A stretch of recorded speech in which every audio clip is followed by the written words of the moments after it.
Man atsibodo miegoti su visų Lietuvos gėjų problemom.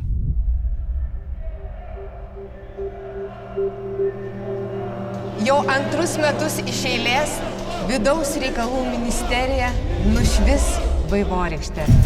Rugpjūčio 22 dieną surengsime Kauno maršą.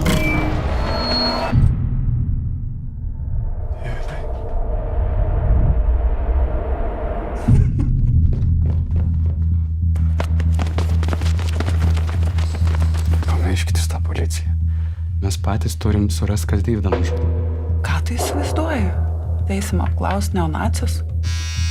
Tavo planas yra labai pavojingas. Gerai, stumk. Dar.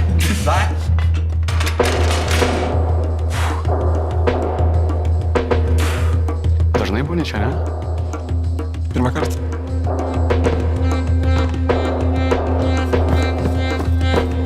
Andriau?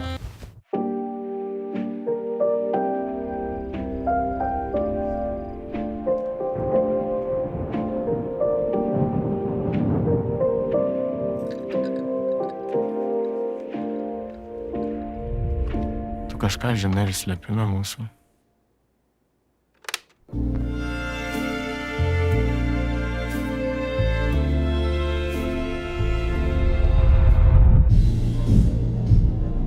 Dabar man Kaunas primins ne tik tave, bet ir Deividą.